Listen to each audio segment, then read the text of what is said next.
Hello and welcome to Jihad in the World, a product of Kensington Security Consulting, where we bring education to national security.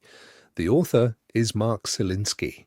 This episode is part of a series on Muslim-non-Muslim relations in Europe. This is a Polaroid of France, 2 years, 50 years apart, namely 1968 and 2018. We selected these years because the 50-year difference offers a quick, though very incomplete, picture of France's demographic and cultural transformation. Future Jihad in the West will feature podcasts that offer examples of friction between Muslims and non-Muslims in Europe. So, now let's turn to France in 1968. Egalité, Liberté, Sexualité, a fun take on 1968 values. France erupted in protests in 1968. A general strike spread across factories and industries nationwide, shutting down businesses, airports, public transit, and newspapers. Revolutionary students temporarily seized the Paris Stock Exchange and raised a red flag atop the building. President de Gaulle dissolved the National Assembly and called for national elections. Nothing like this had occurred in recent history. The philosopher Jacques Derrida was developing a uniquely French school of critical theory. Michel Foucault, well into middle age, was enjoying his fame as a leading left-wing philosopher. He returned to Paris from Tunis, where he was teaching, and was warmly received by the left. His essays are still widely read in Europe and the United States. At the Grenoble Olympics, French hero Jean-Claude Killy won the downhill skiing event. The 1968 Winter Olympics also marked the first time officials conducted gender and doping tests at the Winter Games. Popular movies that year included Roger Vadim's Barbarella, Claude Chabrol's Les Biches, and François Truffaut's The Bride Wore Black. Patrick Modiano wrote his debut novel La Place de l'Étoile in 1968.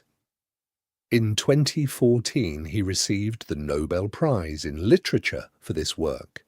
French fashion was dominated by Christian Dior, Lanvin, Ungaro, and Yves Saint Laurent.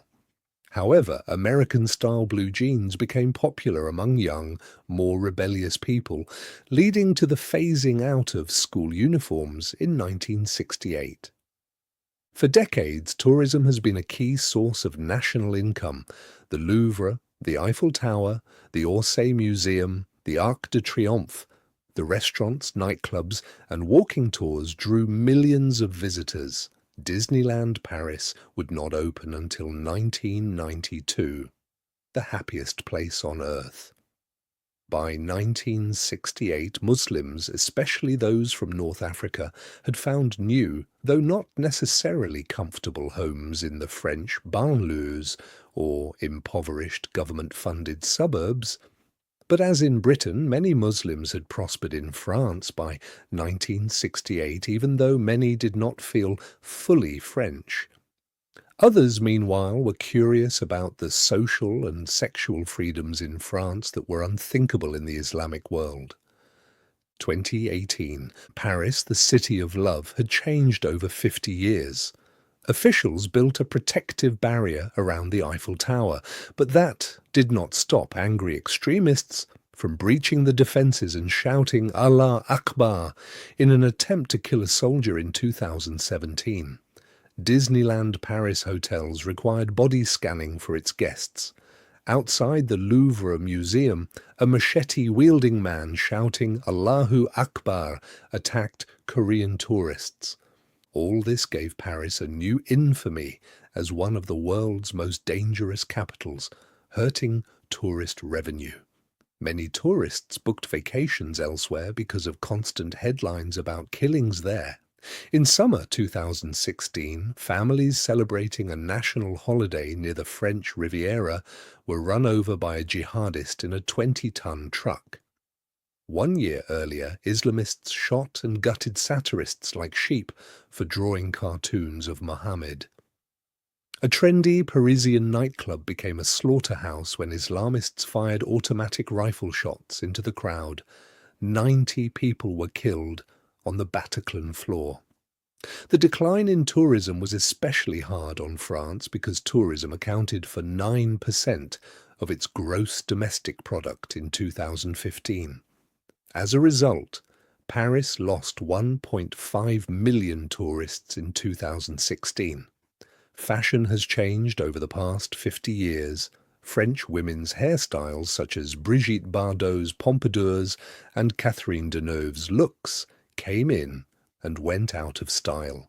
The bikini remained popular, but a new swimwear option was introduced for French Muslim women, the burkini, part burqa, part bikini.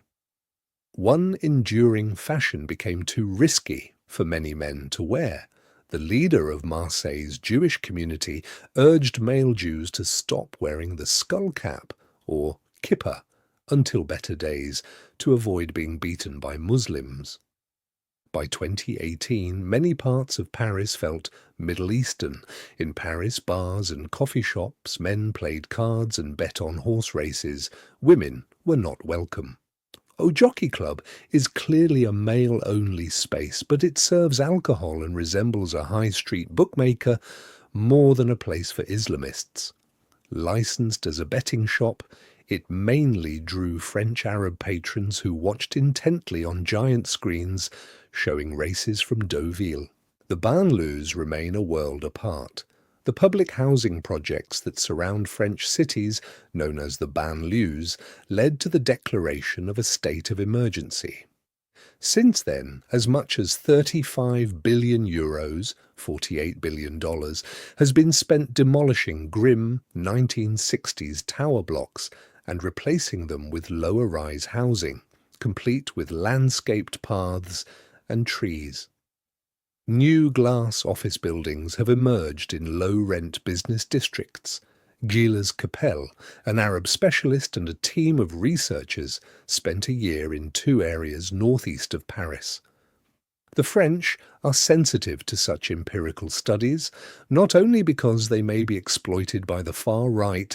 Marine Le Pen of the National Front criticizes the occupation of the streets by Muslims during Friday prayers, but also because cultural explanations of immigrant behavior often clash with the belief in the integration model.